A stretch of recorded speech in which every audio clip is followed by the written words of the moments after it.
নিশা 10 বজাত হাজাৰ হাজাৰ লোকে অশ্ৰুসিক্ত নয়নেৰে শেষ বিদায় দিলে ইছলামিক বিদগ্ধ পণ্ডিত মুফতি আব্দুল হকক।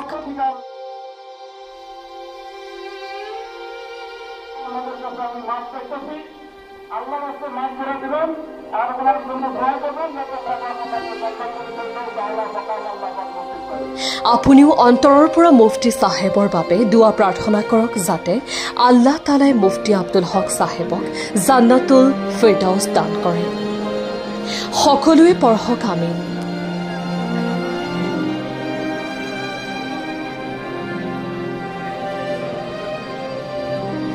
নামনি অসমৰ বিশিষ্ট ইছলামিক চিন্তাবিদ বঙাইগাঁও জিলাৰ বালাপাৰা মাদ্ৰাছাৰ মুৰব্বী তথা অসম ৰাজ্যিক জমিয়ত উলেমাৰ উপসভাপতি মুফতি আব্দুল হক চাহাবৰ জানাজা নামাজ সম্পন্ন। 10 সহস্ৰাধিক লোকৰ সমাগমেৰে সম্পন্ন হ'ল মুফতি আব্দুল হকৰ জানাজা। হাজাৰ হাজাৰ লোকে অশ্ৰুসিক্ত নয়নেৰে শেষ বিদায় দিলে ইছলামিক বিদগ্ধ পণ্ডিত মুফতি আব্দুল হকক।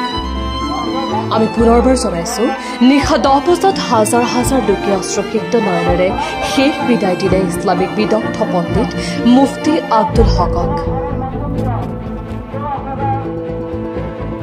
আপুনিও অন্তৰৰ পৰা মুফতি চাহেবৰ বাবে দুৱা প্ৰাৰ্থনা কৰক যাতে আল্লাহ তাআলাই মুফতি আব্দুল হক চাহেবক জান্নাতুল ফিৰদাউছ দান কৰে।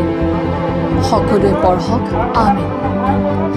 নামনি অসমৰ বিশিষ্ট ইছলামিক চিন্তাবিদ বঙাইগাঁও জিলাৰ বালাপাৰা মাদ্ৰাছাৰ মুৰব্বী তথা অসম ৰাজ্যিক জমিয়ত উলেমাৰ উপসভাপতি মুফতি আব্দুল হক চাহাবৰ জানাজা নামাজ সম্পন্ন। 10 সহস্ৰাধিক লোকৰ সমাগমেৰে সম্পন্ন হ'ল মুফতি আব্দুল হকৰ জানাজা।